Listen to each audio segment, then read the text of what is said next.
Hey there, it's Sara from the No More Wasted Days podcast, and I'm excited to bring you our first Shorty episode. I wanted to give something extra to all of our listeners to get you through the week. Just a quick little bite-sized nugget to help you maybe get through a craving. When a craving hits, these are going to be perfect episodes to pop in. They will be short, they will be quick. You can have a non-alcoholic beverage while you're listening to it, and I bet by the end of it, you'll be feeling empowered and ready to kick ass on your journey.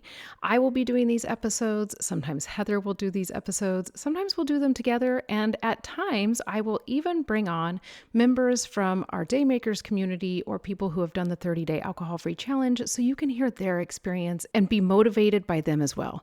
So speaking of getting through your cravings, today that's what we're going to talk about in this Shorty episode. I'm going to give you 3 tips to get through your next alcohol craving with confidence. So let's dive right in. Number 1, I want you to have a ton of non-alcoholic beverages on hand.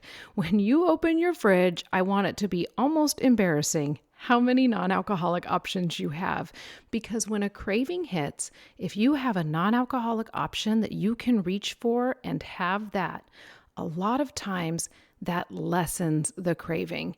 It will not always take it away, and it is not something that's going to fix it in the long term, but it's going to help you in the short term. So you can have that drink, your brain actually goes, oh, I'm getting what I need, and it takes it a little while to realize that it's not getting the buzz that it was actually craving. But by the time your brain realizes that it didn't get what it was looking for, it's okay because the craving has usually passed. So that is the first thing. Have a ton of non-alcoholic beverages on hand. When a craving hits, have one of those. And as you know, a lot of times a craving may just be that you're actually thirsty. When we talk about HALT on the No More Wasted Days podcast, we always say, are you hungry, angry, lonely, tired? And then we add a second T, are you thirsty? And a lot of times you are actually thirsty, and it will help your brain rebalance when you get some hydration. So some of my favorite non-alcoholic beverages are Spindrift. I love having tonic water with a little splash of grapefruit and a little splash of lime juice. Oh my gosh, it is so good. Ginger ale is another one. Ginger beer is something a lot of the Daymakers like. It's not one of my favorites, but I do enjoy it. And from time to time, I will have a non-alcoholic beer. And my all-time favorite non-alcoholic drink is kombucha.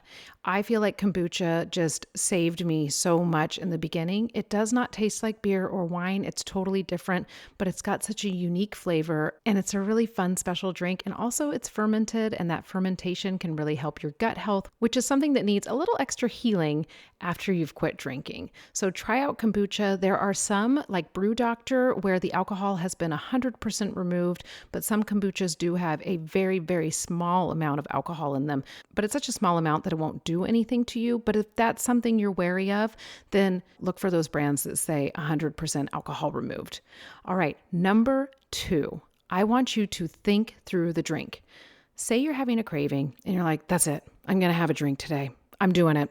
I forget this. I want you to think where that drink is actually going to get you. And I want you to take it to the worst case scenario. When I do this, I think of a hangover that I had when I was on a vacation in Punta Cana with my husband. The hangover was so bad that I wasted a whole day of vacation just laying in bed, going back and forth between the bed and the bathroom, just feeling awful. So when I think through the drink, I put myself there. I put myself in Punta Cana with that terrible hangover. Now, of course, that's not where one drink might get me. But when I think about that, it is enough for me to go, it's not worth it. Now, sometimes I'll actually think through the drink and go, okay, well, you'll probably have one. And then you'll think, I've had one. I could probably have 2, and then I'll wake up tomorrow and I'll still be feeling good. So then you have 2. Now, if you're anything like me, once you have 2, you're done. You're going into that third one, and then it's game over. So I just play through that scenario for myself. So think through the drink and then take it to the worst case scenario.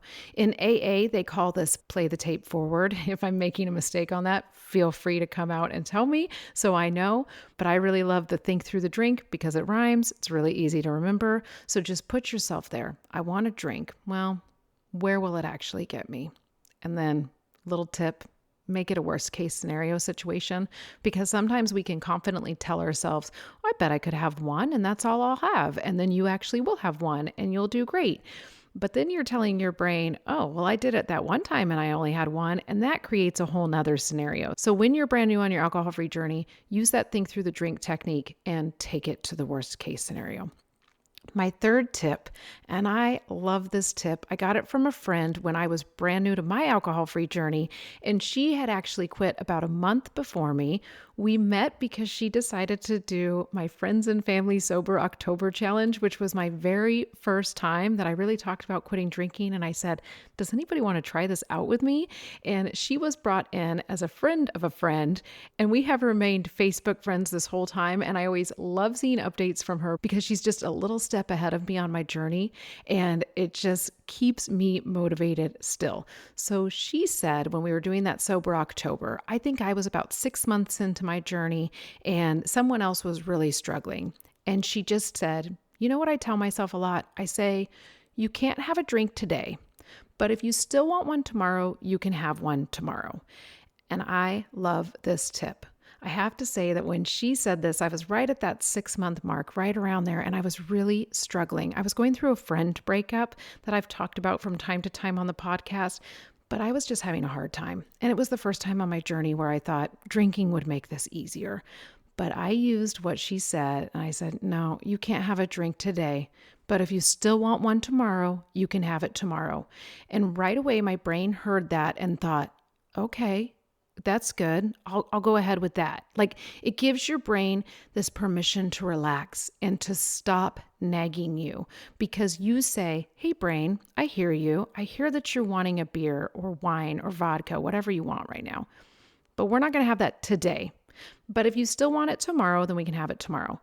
Most of the time, you wake up the next day and you are so happy that you chose not to drink. And I really want you to lean into that feeling so you can remember the next time that you want to drink, how good it feels the next day to get to the place where you chose not to drink. Now, if you happen to wake up and you probably don't want to drink first thing in the morning, but maybe later on that day, that craving pops back up again, then first go through the first two strategies, have a non-alcoholic drink, think through the drink, and then tell yourself you can't have a drink today, but if you still want one tomorrow, you can have it tomorrow. So you can put that on repeat until you get to the day where you get through the day, you don't have a craving. I know a lot of times we'll see people say, if you want the brownie, eat the brownie. This is not that situation. Instead, we're going to work through it. We're going to feel what the craving feels like in our body, and we're going to use these strategies to get through. Now, I know that I said I was going to give you 3 strategies, but as I was talking, I thought of one more, and I want you to do something that distracts you, something that always changes your mood. So get that non-alcoholic beverage in hand and go for a quick walk around the neighborhood. And while you're doing it, pop your AirPods in or whatever headphones you use and listen to a funny podcast. Doing this helps me so much. Now, if you're really early on your alcohol-free journey, maybe just listening to this podcast will help you because you'll get that motivation in your ear, or another sober podcast. But funny ones always do it for me because I start laughing. That raises my endorphins. It makes me feel better. And you know what? I'm not even thinking about wanting a drink anymore by the time I'm done with that short walk and I'm listening to the podcast. Some of the funny podcasts that I love to listen to are Smartless, Conan O'Brien Needs Friends, the Handsome Podcast, and For Crying Out Loud. So go check those out if that's something where you're like, yeah, I'm going to try that. That distraction and getting myself to laugh always helps me so much. And also just getting outside, going on a walk. Those 2 distractions together, that is where it's at, and the cravings just disappear when I do those things. So I hope those strategies help you get through your next craving. If you had a craving and you chose to listen to this episode, I hope that now the craving has passed. But if it hasn't, feel free to listen to another episode, and we will be back with our regular episode on Tuesday. If you haven't already, please be sure to rate the podcast, give us a review, because it really does help us get into more people's feeds. More people start to learn about the podcast, and it's just a great way to support our show. So thank you all so much for tuning in, and I hope you enjoyed this Shorty episode.